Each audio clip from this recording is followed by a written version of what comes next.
And welcome back to the show. Last Thursday at the YMCA Nationals, Will Colbert of Schroeder YMCA, which is in Wisconsin, set a new national record in the 100 breaststroke with a 54.27, breaking the 15-year-old mark set by Jeremy Lin, who, yes, that Jeremy Lin went on to win Olympic medals in 1996. And joining us now on the phone is Will Colbert. Will, welcome to the Morning Swim Show. Thanks a lot. It's good to be here. Congratulations on that fantastic race. Why don't we start by take us through that race for us?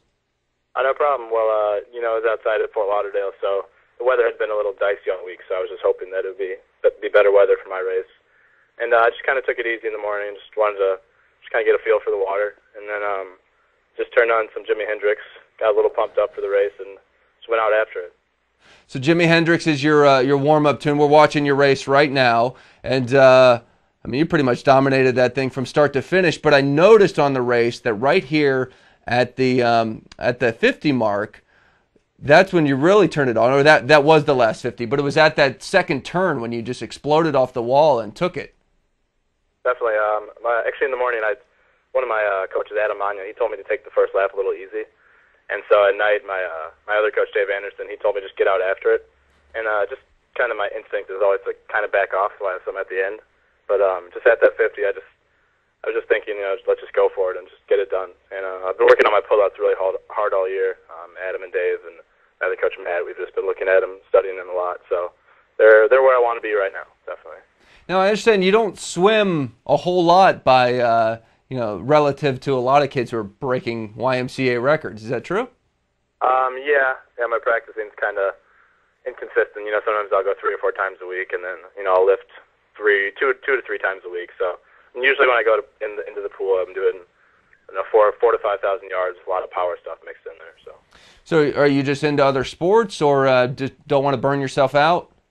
Well, growing up, my parents thought it was really important for me to try everything. I went to summer camps, played every sport imaginable, and just nowadays just kind of stayed with that. I've experienced good enough success where I've felt comfortable in what I'm doing in practice, and next year I'm definitely going to try to step up my training and go to 8 and even 9 practices a week. So it'll be a change, but I'm looking forward to see what I can do with it.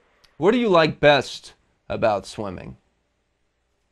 Actually, I gave a speech here at my school, and it's really hard for me to explain. And the simplest and way that I can put it is I just like to be alone when I swim, and just in 100 breaths, that's my specialty. And for the 54 seconds, just nothing really exists.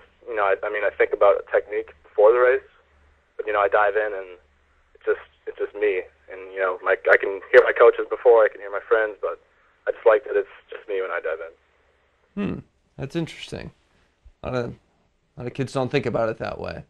Who inspired you to get into swimming? You said your parents wanted you to play lots of different sports, but was swimming pushed by one or the other, or friends? How'd you get into it?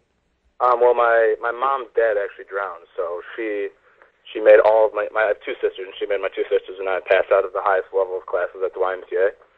So from an early age, I'm the youngest out of the 3, so I was definitely taking some lessons. And then, I kind of had some on and off years with it, and I did the lessons and everything. And then in high school, I started to play football. I didn't swim at all in 8th grade. And then I just decided that I was just better at swimming than I ever could and would be at football. So I stopped playing football after about a month or so, and then just started swimming again. And you're going to North Carolina next year. How did you choose Chapel Hill? Actually, my mom went there, and people that go to North Carolina are full of school spirit. So I've been kind of a Tar Heel my whole life, but it came down to 2 or 3 schools, and I loved all of them. But just in the end, I wanted to go to college in North Carolina. The full experience. Even just subtracting swimming, North Carolina was where I wanted to go to college. You were probably pretty happy to see them win the National Basketball Championship. That didn't hurt at all. Well, Will, it was great talking to you, and we're definitely going to keep our eye on you for the future. Thank you. I appreciate it very much. All right, thanks for coming on the show, Will. Thank you. Bye. And that's it for today's show. Our thanks again to Tier for sponsoring the show. If you want to tell us how we did today, feel free to email us at mail@morningswimshow.com or call us at 1-800-345-7946. I'm Peter Busch. Thank you for watching today. We'll leave you with a look inside the April issue of Swimming World magazine.